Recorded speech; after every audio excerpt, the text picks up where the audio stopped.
My God. Fuck. Hang in there, titties.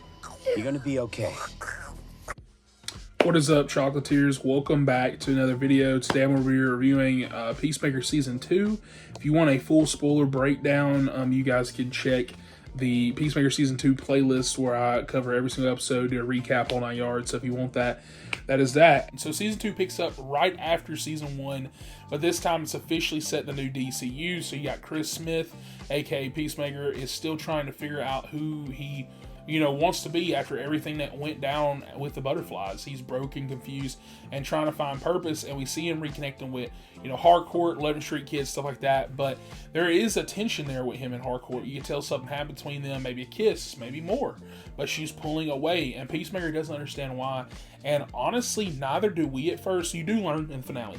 But later in the season, like I said, we learn about her trauma and her walls and stuff like that, and it ends up making a lot more sense. And there's actually some crazy twists to happen there too that I really enjoyed.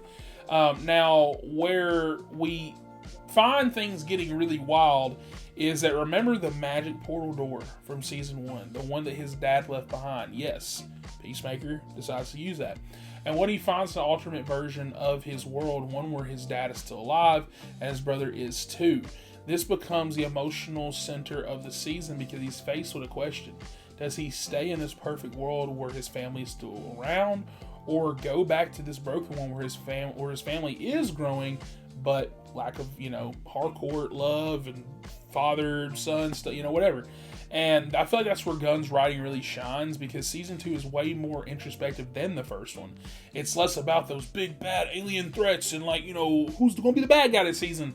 And it's more about identity, grief, and forgiveness. It's a character study and not a action heavy season. I saw people complain like, we're in the suit, and I was like, hey, Chris is the suit, buddy.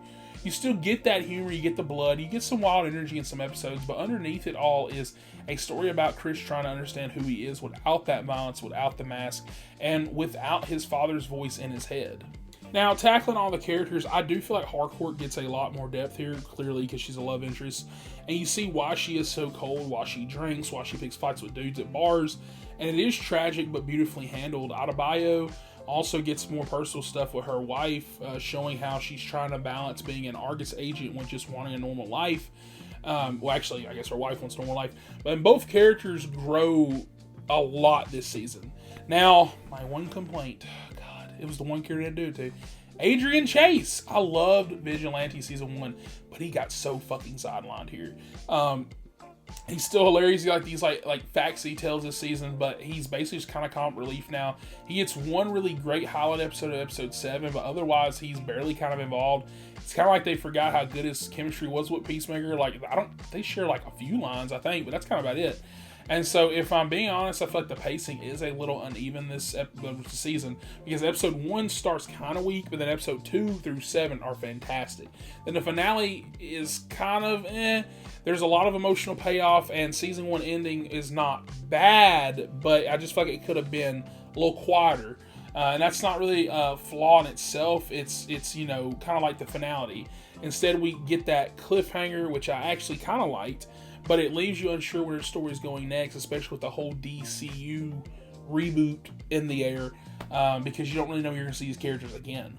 Now, let's talk about world building. There are little DCU teases sprinkled throughout. I feel like there's a big cameo in the finale nobody cares about, and there's some references to Superman. There's actually some characters, Argus, and you got Rick Flag Singer, who I think does a really good job here. They kind of tweak his character a little bit.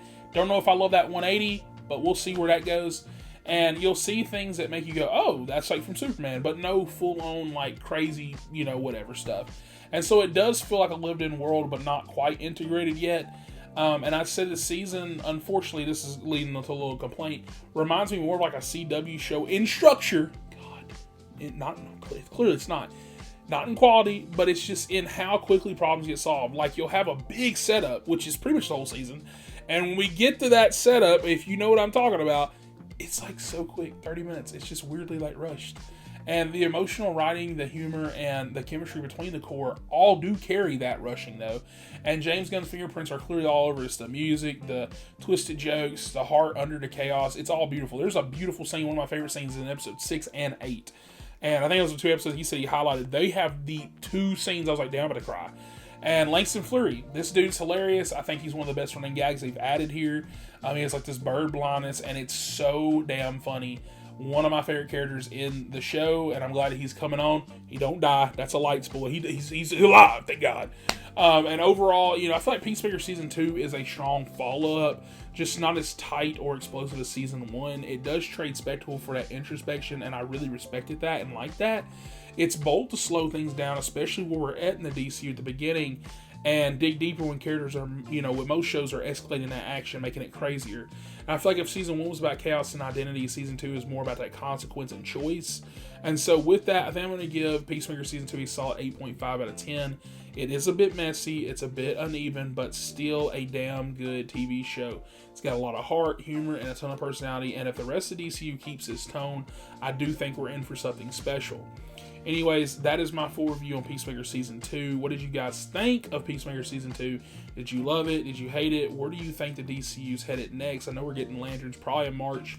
And so with that, let me know below. And, you know, I read every single comment. There's not a lot of them. And as always, make sure to like, subscribe, and ring that bell so you guys don't miss future reviews.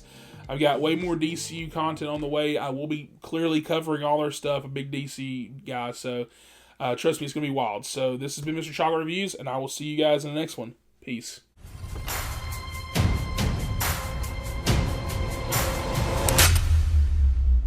Who the fuck are you?